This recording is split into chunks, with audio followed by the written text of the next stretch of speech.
I have a 1 hour timer and it started.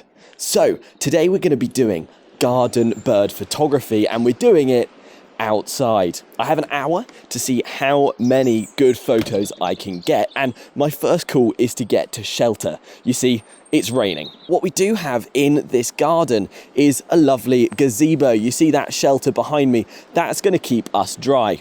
Now, I'm just going to give you a sneak peek at how wet it is. If you watch the intro, you'll have seen this garden. I showed you around it. Currently, it's a little bit wet.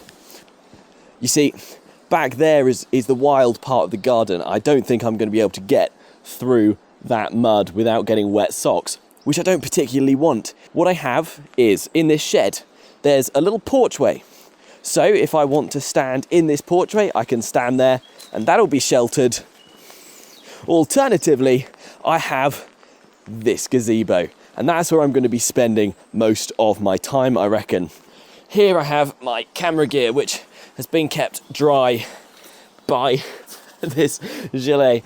The camera I have with me today is the Canon 250D. Now this is the camera we're using for this entire garden bird photography series. That's because it's a camera that's accessible for lots of people to buy, and I believe it's capable of doing professional results, but it's also a budget camera. It's also got some nifty features like being super lightweight and compact. Then I have the Sigma 150 to 600 millimeter lens. This is a long wildlife lens, but again, it's accessible. It's probably one of the cheapest on the market, but it does an incredible job, and it's what I've used to get most of my wildlife photos. Finally, I have with me today my Manfrotto tripod. Now, this is a tripod I was sent. Beautiful tripod. Got the video head on it, and I'm going to be using that to scope the field here. Now, I don't normally use a tripod, but today I do have a tripod for the simple reason that the lighting is very bad. Today it's an overcast day and it is chucking it down with rain. And to compensate for that lack of light, I'm using this tripod because it'll give me a bit of stability, meaning I can bring my shutter speed lower. Here I've got my camera set up, all steady. I've got it pointing out. Now behind me I've got this willow tree. I reckon birds could come and land on this willow tree, and then there's a bunch of like bamboo, and I'm hoping birds could come and land on them and have a forage. Alternatively, birds could come on the fences. There's a bunch of branches around. What I'm going to do is I'm going to stay here for probably about 10 minutes. Currently we're 5 minutes into the challenge now. Haven't seen a single bird.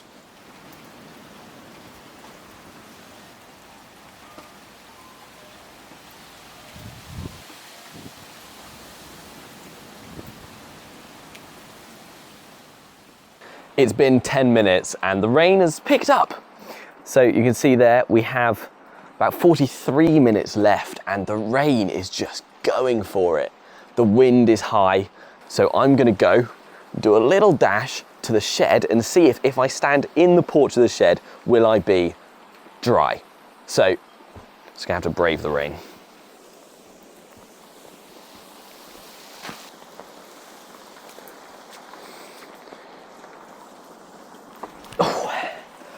Okay, I'm in the porch of the shed now. You can see I've got a little roof. Now you'll see the gazebo, it's across there, that's where we were before.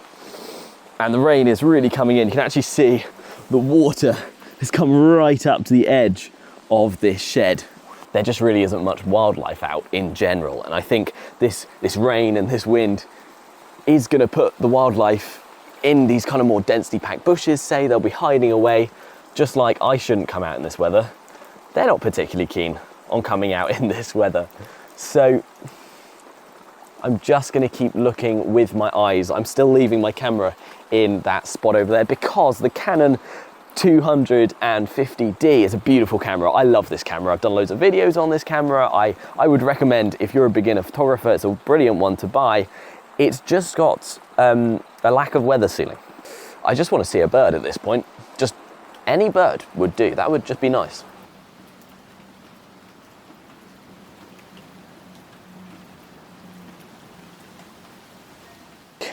Okay, so we're now halfway through our time.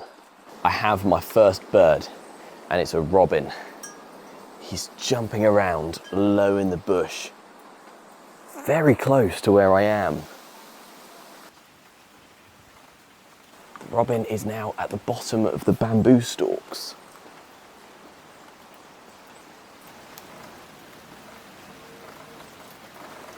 There, okay, I've just seen the robin again, got a glimpse. There's no way I'm getting a photo. It's far too dark in there, but I've seen it in the undergrowth of the bamboo. So we're at least tracking a bird. We've spotted a bird and we're tracking it, which is a start. That's quite a nice start.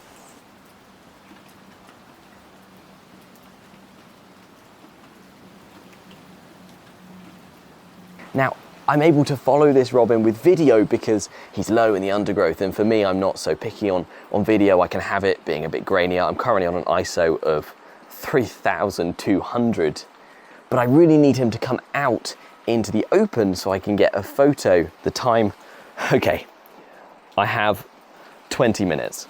So we're on a bit more of a time crunch now. Now the robin seems to be sticking around in this bit of undergrowth, which is nice. And I'm glad we're seeing a bird, that's quite nice. But for a photo, it's not quite doing it.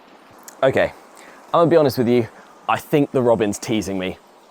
I have 11 minutes left and all I've managed to get is a little bit of footage of a robin. So we're going gorilla mode. What that means is we're ditching the tripod and the camera is gonna go in my jacket. I'm gonna run around the garden until I find something and then I'm gonna take a picture of it. So let's just make sure my settings are okay. What have I got? I need more shutter speed and ISO on auto. Okay, right. I wouldn't recommend doing this at home, but I have 10 minutes. So camera's in jacket.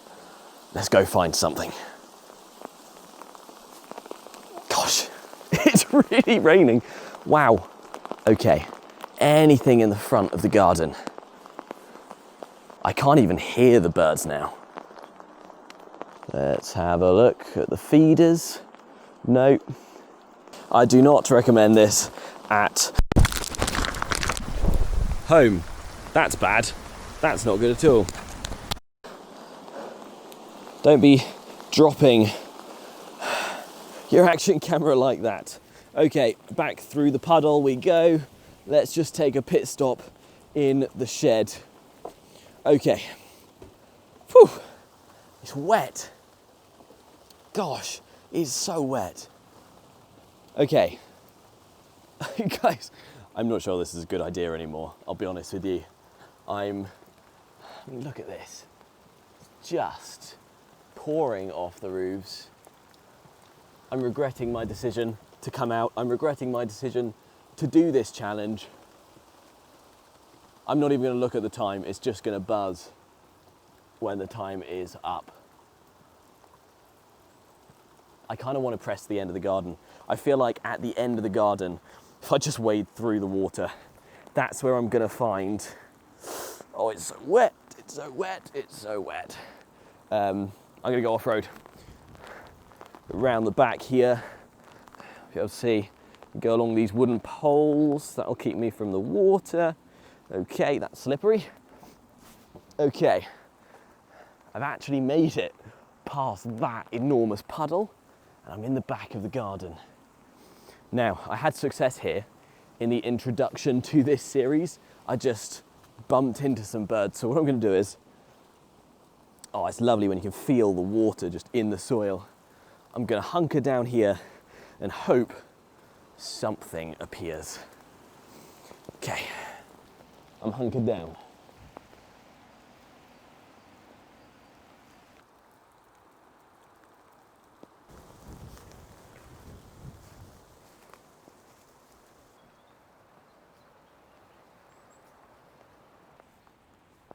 Let's just check the surrounding area.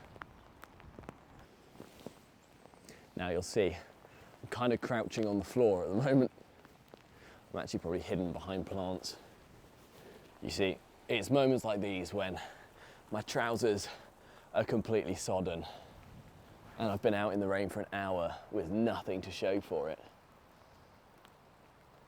That sometimes I question why this is a hobby that I chose to do. Not only a hobby I chose to do, but a hobby I chose to spend quite a lot of money on as well.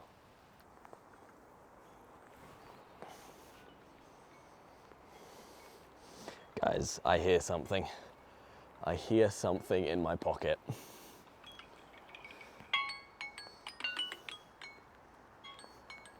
That's time